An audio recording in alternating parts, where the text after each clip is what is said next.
মাইক্রোম্যাগনেটিক্স চ্যাপ্টারে আজকে আমরা যে টপিকটা দেখব সেটা হচ্ছে flow property of powder. So আমরা আগেই জানি যে পাউডারের ফ্লো প্রপার্টিটা খুবই গুরুত্বপূর্ণ। যেমন আমরা ট্যাবলেট ফর্মুলেশনের ক্ষেত্রে দেখছি যে ফ্লো প্রপার্টি যদি ঠিকঠাক না হয় তাহলে ডোজ ভেরিয়েশন হইতে পারে, ডোজেস ইউনিফর্মিটি মেনটেন করা কষ্ট হয়ে যায়। সো পাউডার কী হইতে পারে? পাউডার ফ্রি ফ্লোয়িং হইতে পারে, অথবা পাউডার কী হইতে পারে? কোহেসিভ হইতে পারে। কোহেসিভ ফ্রি ফ্লোয়িং এটা আমরা বুঝতেছি যে ফ্রিলি ফ্লো করবে, এবং কোহেসিভ মানে হচ্ছে পাউডারগুলো একটা একটার সাথে কী করবে, লেগে যাবে, স্টিকি টাইপ হবে। এবং এই দুই ধরনের পাউডার হইতে পারে। এবং এই ফ্রি ফ্লোয়িং যদি পাউডার না হয় এবং তারা যদি স্টিকি টাইপের হয় তাহলে তারা বিভিন্ন ধরনের প্রবলেম তৈরি করতে পারে ডিউরিং ফর্মুলেশন।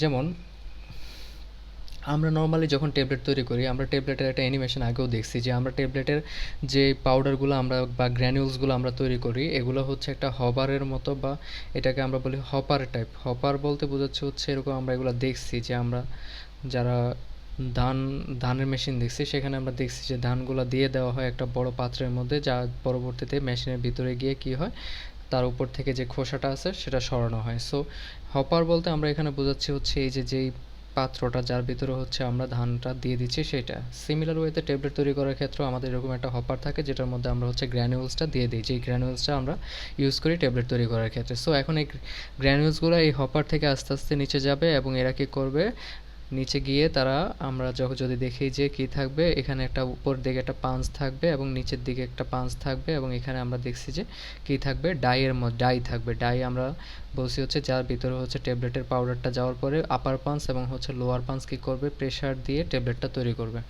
তো এটা হচ্ছে ডাই। তো এই ক্ষেত্রে দেখা গেছে যে হপার থেকে যে পাউডারটা নিচে যাবে এবং ডায়ের ভিতরে গিয়ে আপার পাঞ্চ এবং লোয়ার পাঞ্চের মাঝখানে প্রেশারাইজড হবে। সো এই ক্ষেত্রে যদি ফ্লো প্রপার্টিটা ঠিকঠাক না থাকে তাহলে এই ক্ষেত্রে প্রবলেম তৈরি হতে পারে। কী কী ধরনের প্রবলেম হতে পারে? যদি ফ্লো প্রপার্টি কম থাকে গ্রানিউলসগুলোর ক্ষেত্রে, তাহলে যেটা হবে যে তারা খুব বেশি সময় নেবে হচ্ছে কি করার জন্য, ডায়ের ভিতরে যাওয়ার জন্য। এবং এতে করে দেখা যাবে যে গ্রানিউলসগুলোর মাঝখানে কী করবে, বাতাস ইনকর্পোরেটেড হবে, অথবা বাতাস কী করবে, এনট্র্যাপড হবে। এনট্র্যাপড হওয়ার ফলে দেখা গেছে যখন আমরা প্রেস করে যে ট্যাবলেটটা তৈরি করব, ওই ট্যাবলেটটা কিছুদিন রেখে দেওয়ার পরে ট্যাবলেটের মধ্যে দুই ধরনের প্রবলেম দেখা দিতে পারে। একটা হচ্ছে ক্যাপিং আর একটা হচ্ছে ল্যামিনেশন। এগুলো হচ্ছে ট্যাবলেটিং প্রবলেম। ক্যাপিং জিনিসটা কি, যে আমরা বলছি হচ্ছে ট্যাবলেটের বডি থাকে এবং এর উপরে কী থাকে, ক্যাপ থাকে, উপরে এবং নিচে দুইটা এরকম উঁচা ক্যাপ থাকে বডির সাথে অ্যাডজাস্ট। এবং ক্যাপিংটা হচ্ছে কি হবে, এই বডি থেকে ক্যাপগুলো কী হয়ে যাবে, আলাদা হয়ে যাবে। এখানে আমরা দেখতেছি যে আপার বা উপরের যে ক্যাপটা ছিল সেখানে কী হয়ে গেছে, সে ট্যাবলেটের বডি থেকে আলাদা হয়ে গেছে। আর ল্যামিনেশনটা কি, ল্যামিনেশনটা হচ্ছে যে ক্যাপটা আলাদা হবে না, এক্ষেত্রে ট্যাবলেটটার যে কোনো অংশ থেকে কী হয়ে যাবে, দুই ভাগে বিভক্ত হয়ে যাবে। আমরা এখানে ল্যামিনেশন দেখছি যে ট্যাবলেটটা মাঝখানে কী হয়ে গেছে, ভেঙে গেছে, এবং সেটা কী হয়ে গেছে, দুই ভাগে বিভক্ত হয়ে গেছে। সো এটা হয়েছে কেন? এটা হয়েছে মেনলি যে পাউডারগুলোর ফ্লো প্রপার্টি কম হওয়ার কারণে এর ভিতরে বাতাস কী হয়েছে, এনট্র্যাপড হয়েছে, অথবা বাতাস কি জমে যাওয়ার কারণে বা এই ধরনের প্রবলেমগুলো তৈরি করে। সো এই ক্ষেত্রে আমরা দেখতেছি যে ট্যাবলেটের পাউডারগুলোর ফ্লো প্রপার্টি খুবই গুরুত্বপূর্ণ। আরেকটা জিনিস যেটা হইতে পারে যে আমরা জানি যে ডাইয়ের ভিতরে যখন ট্যাবলেট আপার পাঞ্চটা কী করে, পাঞ্চ করে ট্যাবলেটটাকে তৈরি করে, তখন লোয়ার পাঞ্চ কী করে, ধাক্কা দিয়ে ট্যাবলেটটাকে উপরে তুলে দেয়। সো এই ক্ষেত্রে লুব্রিকেশন একটা বড় ফ্যাক্ট, যে ডাইয়ের সাথে ট্যাবলেটের দেয়াল বা বডিটা কীভাবে ফ্রিকশন হচ্ছে, এটা খুবই গুরুত্বপূর্ণ। যদি এদের মধ্যে ফ্লো প্রপার্টি ঠিকঠাক না থাকে তাহলে দেখা গেছে যে যখন লোয়ার পাঞ্চ ধাক্কা দিয়ে ট্যাবলেটটাকে বের করে দেবে, তখন ফ্রিকশনের কারণে ডায়ের ওয়ালের সাথে এই ক্ষেত্রে পার্টিকেলগুলোর কী হবে, এক ধরনের ডাস্ট তৈরি হবে, এবং এই ডাস্টটা কন্টামিনেশনের জন্য খুবই গুরুত্বপূর্ণ ট্যাবলেট ফর্মুলেশনের ক্ষেত্রে। আরেকটা জিনিস হবে যেটা, যে ফ্লো প্রপার্টি কম হওয়ার কারণে যখন আমরা ট্যাবলেটের যে পার্টিকেলসগুলো আছে, যেগুলো বা গ্রানিউলসগুলো আছে, এগুলোকে যদি আমরা লং টাইম রেখে দিই তাহলে এরা কী করবে, দেখা গেছে যে পাত্রে রেখে দেবো ওই পাত্রের মধ্যে কেক ফর্ম করবে। তার মানে তারা নিজেদের মধ্যে নিজেরা বন্ড ফর্ম করে একটা দলা পাকায় ফেলবে। সো এই ধরনের প্রবলেমগুলো হইতে পারে কি, ফ্লো প্রপার্টি যদি ঠিকঠাক না হয়।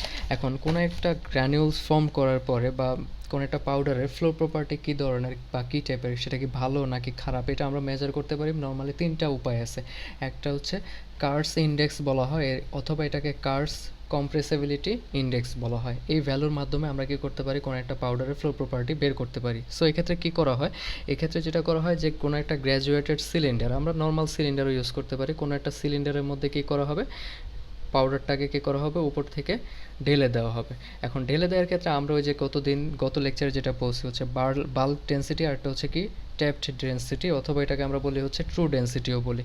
সো আমরা হচ্ছে যেটা করব, শুরুতে উপরের দিক থেকে কী করব, কোনো একটা গ্র্যাজুয়েটেড সিলিন্ডারের ভিতরে কী করব, পাউডারটাকে ফ্লো করাবো এবং এর কী করব, ভলিউমটা বের করব। আর আমরা তো এর ওয়েট অলরেডি জানি যে কতটুকু পাউডার আমরা গ্র্যাজুয়েটেড সিলিন্ডারে নিয়েছি। সো এইটার ক্ষেত্রে এই আমরা যেহেতু কী করছি, শুরুতে উপর থেকে ঢেলে দিয়েছি, কোনো ধরনের না প্রেশার এর ভিতরে অ্যাপ্লাই করিনি, এবং এই ক্ষেত্রে আমরা কী করলাম, তার ভলিউমটা মেজার করলাম এবং ওয়েট আমরা জানি। সো এই ক্ষেত্রে আমরা এটা থেকে আমরা যেই ডেন্সিটিটা পাবো সেটাকে আমরা বলবো হচ্ছে বাল্ক ডেন্সিটি, অথবা এটাকে আমরা পোর ডেন্সিটি বলতে পারি। আর এরপরে কী করব, এই সিলিন্ডারটাকে আমরা উপর থেকে জাস্ট এরকম কয়েকবার টেপ করব, অথবা আমরা এটাকে বলতে পারি উপর থেকে প্রেশারও আমরা দিতে পারি। দিলে যেটা হবে, ভলিউমটা কমে যাবে এবং তার ওয়েট তো সিমিলার টাইপেরই থাকবে। সো এই ক্ষেত্রে আমরা যে ডেন্সিটিটা পাবো সেটা হচ্ছে কি ট্যাপড ডেন্সিটি। সো আমরা এখানে দুইটা ডেন্সিটি পাইছি, একটা হচ্ছে কি ট্যাপড ডেন্সিটি আর একটা হচ্ছে বাল্ক ডেন্সিটি। তারপর আমরা এই সূত্রটা অ্যাপ্লাই করবো, tapped density minus pour density or bulk density divided by tapped density multiplied by 100। তো আমরা এই ভ্যালুটা, কার্স ইন্ডেক্সের যে ভ্যালুটা সেটা পার্সেন্টেজে পাবো। সো এটাকে আমরা পার্সেন্ট কম্প্রেসিবিলিটিও বলতে পারি এই ভ্যালুটাকে। সো এই ক্ষেত্রে আমরা দেখা গেছে যে পাউডারের জন্য বিভিন্ন ভ্যালু পাবো, এক এক পাউডারের জন্য এক এক ধরনের কি কার্স ইন্ডেক্স পাবো। এখন এখানে একটা লিস্ট আছে, এই লিস্টে আমাদের মনে রাখতে হবে যে আমাদের এই ভ্যালুটা যদি 5 থেকে 15% হয়, আমরা যেহেতু বলছি ভ্যালুটা 5% আসবে, সো 5 থেকে 15% হলে আমাদের পাউডার যেটা আছে সেটার ফ্লো হবে কি এক্সিলেন্ট ফ্লো। তারপরে হচ্ছে 16 থেকে 18 হলে আমরা বলতে পারি যে পাউডারটার ফ্লো হচ্ছে গুড, মানে যে ভ্যালুটা আমাদের এখানে আসবে দুইটা ডেন্সিটি ক্যালকুলেশন করার ফলে এই ফর্মুলা দিয়ে। তারপরে হচ্ছে 19 থেকে 21% হলে হবে ফেয়ার। তারপর হচ্ছে 22 থেকে 35% হলে হবে পুয়ার। তারপরে এইভাবে আরও কয়েকটা ভ্যালু আছে, যেমন হচ্ছে 36 থেকে 40% হলে ভেরি পুয়ার, আর হচ্ছে 40-এর উপরে হলে এক্সট্রিমলি পুয়ার। সো এইভাবে আমরা হচ্ছে কত ভ্যালু আসছে আমাদের পাউডারটার, ওইটার উপর বেস করে আমরা দেখব যে তার ফ্লো প্রপার্টি আসলে কী ধরনের, তার ফ্লো প্রপার্টি কি এক্সিলেন্ট নাকি এক্সট্রিমলি পুয়ার, এটা আমরা বের করতে পারবো। তারপর 2 নাম্বার যে ওইটা আছে সেটা হচ্ছে হোসনার রেশিও বলা হয়। এই ক্ষেত্রেও আমাদের ওই ট্যাপড ডেন্সিটি এবং বাল্ক ডেন্সিটি যে দুইটা, ওইটা আমাদের বের করে নিতে হবে। তারপর জাস্ট আমরা কী করবো, ট্যাপড ডেন্সিটি বাই পোর্ড অথবা বাল্ক ডেন্সিটি, এইটাকে আমরা দুইটা ratio kind of, tap density divide by bulk density, এটা থেকে আমরা পেয়ে যাবো হচ্ছে হোসনার রেশিও। এবং এক্ষেত্রে যে ভ্যালুটা আমরা পাবো সেই ভ্যালুটা যদি 1.25-এর চেয়ে নিচে হয়, তার মানে দুইটা ডেন্সিটিকে আমরা একটা ডেন্সিটিকে আরেকটা ডেন্সিটি দ্বারা ভাগ করলে যদি ভ্যালুটা 1.25-এর নিচে হয়, তাহলে আমরা বলবো যে পাউডারটা ফ্লো প্রপার্টি ভালো। এবং যদি 1.5-এর উপরে হয় তাহলে আমরা বলবো হচ্ছে তার ফ্লো প্রপার্টিটা হচ্ছে কি পুয়ার। এবং এক্ষেত্রে যদি ইন বিটুইন হয় 1.25 থেকে 1.5-এর মাঝামাঝি, যেমন 1.30 বা 35 এই টাইপের হয়, তাহলে আমরা গ্লাইডেন্ট যে আমরা এক্সিপিয়েন্ট পড়ছিলাম, ওই গ্লাইডেন্টগুলো যদি আমরা ওই পাউডারের সাথে অ্যাড করে দিই তাহলে তার ফ্লো প্রপার্টি কী করবে, ইনক্রিজ করবে। বাট 1.5-এর উপরে যদি ভ্যালুটা চলে আসে, তখন আমরা যতই গ্লাইডেন্ট ইউজ করি না কেন, ওই পাউডারটার আর কি ফ্লো প্রপার্টি ইনক্রিজ করা যাবে না বা ইমপ্রুভ করা যাবে না। আচ্ছা, তারপর থার্ড যে ওয়েটা আছে সেটা হচ্ছে অ্যাঙ্গেল অফ রিপোজ। অ্যাঙ্গেল অফ রিপোজ খুবই সিম্পল একটা ওয়ে, সেটা হচ্ছে আমরা এখানে একটা ফানেল টাইপ নিব, ফানেল দিয়ে আমরা হচ্ছে উপর থেকে কী করব, পাউডারটাকে কোনো একটা হরাইজন্টাল বা একটা সমতল মেঝের উপর কী করব, ফ্লো করাবো। এক্ষেত্রে দেখা গেছে পাউডারটাকে যদি আমরা এখান থেকে দিয়ে দিই তাহলে কী করবে, এই ফানেল দিয়ে পাউডারটা নিচে চলে এসে এরকম পিরামিডের মতো একটা কী করবে, স্তূপ তৈরি করবে। সো আমরা জাস্ট যেটা করবো এক্ষেত্রে আমরা করবো যেটা, সেটা হচ্ছে যে এই পিরামিডটা হরাইজন্টাল যে আমাদের তলটা আছে বা আমাদের যে সমতল যে ভূমিটা আছে তার সাথে আসলে কত ডিগ্রি কোণ উৎপন্ন করছে, এই থিটার মানটা আমরা বের করব। এবং এই থিটার মানটাই ইন্ডিকেট করবে হচ্ছে কি অ্যাঙ্গেল অফ রিপোজ।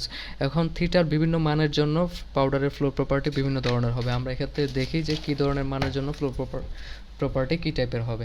যেমন অ্যাঙ্গেল অফ রিপোজ বা থিটার মান যদি লেস দেন 20 হয়, তার মানে ওই কোণটার মান যদি 20-এর কম হয়, তাহলে আমরা বুঝতে পারবো। যদি ফ্লো প্রপার্টি বেশি হয় তাহলে কি হবে, এক্ষেত্রে আমরা দেখি যদি যে ফ্লো প্রপার্টি বেশি হলে এটা ছড়ায় যাবে, তার মানে হচ্ছে এক্ষেত্রে যেটা হবে, ছড়ায় যাওয়ার ফলে এক্ষেত্রে কোণটা কী হয়ে যাবে, কমে যাবে। তার মানে হচ্ছে যত বেশি ফ্লো প্রপার্টি হবে তত বেশি পিরামিডটা ছড়ায় যাবে এবং তত বেশি থিটার মান তত কী করতে থাকবে, কমতে থাকবে। বাট যদি ফ্লো প্রপার্টি যদি কম হয় তাহলে কি করবে, সে একটা লম্বা বা উঁচা একটা কী করবে, পিরামিড তৈরি করবে। সো এক্ষেত্রে আমরা বুঝতে পারতেছি যে থিটা এর মান বেশি হওয়া মানে হচ্ছে কি ফ্লো প্রপার্টি কী হওয়া, কম হওয়া। আর যদি থিটা এর মান কম হয় তাহলে আমরা বুঝতে পারবো যে পাউডারটা হচ্ছে ফ্রিলি কী করবে, ফ্লো করবে। ঠিক আছে, সো এটার একটা আমরা ভ্যালুগুলো দেখি যে লেস দেন যদি 20 হয় অ্যাঙ্গেল অফ রিপোজের মান, তাহলে আমরা বুঝবো যে এক্সিলেন্ট ফ্লো প্রপার্টি। তারপর যদি বিটুইন যদি 20 to 30 হয় তাহলে আমরা বুঝবো হচ্ছে কি গুড ফ্লো প্রপার্টি। 30 থেকে 40 হলে পাস করে যাবে, তার মানে হচ্ছে এই ভ্যালুটা অ্যাকসেপ্টেবল। এবং এর চেয়ে যদি গ্রেটার দেন যদি 40 হয়, তার মানে থিটা এর মান বা কোণটা যদি 40 ডিগ্রির চেয়ে বেশি হয়, তাহলে পুওর কী হবে, ফ্লো হবে এবং এটা কী হবে না, অ্যাকসেপ্টেবল হবে না। এবং পার্টিকেলের সারফেসটা যদি রাফ এবং ইরেগুলার হয়, তার মানে পার্টিকেলগুলো যদি নিজেরা কী হয়, স্পেরিক্যাল হয় এবং মসৃণ সারফেস যুক্ত হয়, তাহলে তারা খুব দ্রুত কী করবে, ফ্লো করবে। যদি রাফ এবং ইরেগুলার টাইপের হয় তাহলেই তারা ঠিকভাবে কী করতে চাবে না, ফ্লো করতে চাবে না। সো এক্ষেত্রে রাফের ক্ষেত্রে কী হবে, অ্যাঙ্গেল অফ রিপোজের মান কী হবে, বেশি হবে। বাট স্পেরিক্যাল যদি হয় এবং মসৃণ যদি হয় তাহলে কী হবে, অ্যাঙ্গেল অফ রিপোজের মান কী হবে, কম হবে। আচ্ছা, এখন factors affecting flow property of powder, তার মানে পাউডারের ফ্লো প্রপার্টিটা কিসের উপর ডিপেন্ড করে, অনেকগুলো ফ্যাক্টর আছে। আমরা আজকে একটা ফ্যাক্টর পড়বো এবং নেক্সট ক্লাসে বাকি ফ্যাক্টরসগুলো পড়বো। সো ফার্স্ট যে ফ্যাক্টরসটা আছে সেটা হচ্ছে alteration of particle size and distribution. তার মানে হচ্ছে পার্টিকেল সাইজটাকে যদি আমরা অল্টার করতে পারি, তার মানে আমরা বলছি যে ফাইন পার্টিকেল যদি হয়, একবার পিচি পিচি পার্টিকেল ময়দার মতো যদি হয়, ময়দা এবং সুজি নিয়ে যদি আমরা চিন্তা করি, সুজির পার্টিকেলগুলো বড় হওয়ার কারণে তারা খুব দ্রুত ফ্লো করে। তার মানে উপর থেকে যখন আমরা সুজিকে ফ্রিলি ফ্লো করাবো তখন তারা কিন্তু কী করবে না, উঁচা পিরামিড তৈরি করবে না, তারা ছড়ায় যাবে। বাট ময়দার ক্ষেত্রে যেটা হবে, ময়দার যেহেতু পার্টিকেলগুলো খুবই ফাইন পার্টিকেল বা ছোট পার্টিকেল, তার ফলে তারা কী করবে, একটা পিরামিড, উঁচা একটা পিরামিড তৈরি করবে। তার মানে হচ্ছে এখানে পার্টিকেল সাইজ গুরুত্বপূর্ণ। পার্টিকেল সাইজ আমরা এখানে দুই ধরনের পার্টিকেল, একটা হচ্ছে ফাইন পার্টিকেল আর একটা হচ্ছে কোয়ার্স পার্টিকেল। আমরা সুজির পার্টিকেলটাকে ধরতে পারি হচ্ছে কোয়ার্স পার্টিকেল, আর ফাইন পার্টিকেল হচ্ছে কোনটা, যেটা হচ্ছে ময়দারটা। সো ময়দারটার ক্ষেত্রে কি হচ্ছে, ফ্লো প্রপার্টি কম হচ্ছে, বাট কোয়ার্স যেটা থাকবে সুজির ক্ষেত্রে সেটা কি হবে, বড় হওয়ার কারণে তাদের মধ্যে ফ্লো প্রপার্টিটা বেশি হবে। এবং এক্ষেত্রে আমরা কি করতে পারি, সো পার্টিকেল সাইজ আমরা ডিটারমিনেশনের মাধ্যমে কি করতে পারি, ফ্লো প্রপার্টি ইনক্রিজ করতে পারি। তার মানে হচ্ছে আমরা যদি কোনো একটা পাউডার, যেটা হচ্ছে আমরা কি নেব, কোয়ার্স টাইপ বা সুজি টাইপ যদি আমরা নিই, তাহলে তার ক্ষেত্রে ফ্লো প্রপার্টি বেশি হবে। মানে পার্টিকেল সাইজ বড় হলে তার মধ্যে ফ্লো প্রপার্টি বেশি হবে। যদি হচ্ছে কি হয়, ফাইন পার্টিকেল হয় তাহলে তার মধ্যে ফ্লো প্রপার্টি কমে যাবে। সিমিলার ওয়েতে হচ্ছে সাইজ ডিস্ট্রিবিউশন। এখন আমরা যদি দেখি যে কোনো একটা পাউডার মিক্স একটা পাউডার আছে যেখানে হচ্ছে ফাইন পার্টিকেল এবং কোয়ার্স পার্টিকেল আছে 50-50, আমরা ধরে নিলাম ময়দা এবং সুজি মিক্স করছি, আমরা হচ্ছে কতটুকু, 50% করে। সো সাইজ ডিস্ট্রিবিউশনটাকে যদি আমরা অল্টার করি, তার মানে এখানে বোঝাতে চাচ্ছি যেহেতু এর ফলে ময়দার উপস্থিতির কারণে ফ্লো প্রপার্টিটা কমে যাচ্ছে এবং সুজির উপস্থিতিতে ফ্লো প্রপার্টি বেড়ে যায়। সো আমরা যদি এই রেশিওটাকে চেঞ্জ করে দিয়ে ময়দাটাকে কমিয়ে দিলাম হচ্ছে 30%-এ এবং সুজির পরিমাণ যদি বাড়ায় দিই, তার মানে পার্টিকেল সাইজ ডিস্ট্রিবিউশনটাকে যদি আমরা অল্টার করে দিই, তার মানে 50% থেকে আমরা এখানে নিয়ে নিলাম হচ্ছে কত পার্সেন্ট, 70%। সো এই ক্ষেত্রে দেখা গেছে কী হবে, ফ্লো প্রপার্টিটা ইনক্রিজ করে যাবে। সো এই হচ্ছে মোটামুটি পার্টিকেল সাইজ ডিস্ট্রিবিউশন এবং পার্টিকেল সাইজ অল্টারেশনের মাধ্যমে আমরা কী করতে পারি, আমাদের ফ্লো প্রপার্টি পার্টিকেলের ইনক্রিজ করতে পারি। সো নেক্সট ক্লাসে হচ্ছে আমরা বাকি যে ফ্যাক্টরসগুলো আছে সেগুলো নিয়ে ডিসকাস করব। ধন্যবাদ সবাইকে।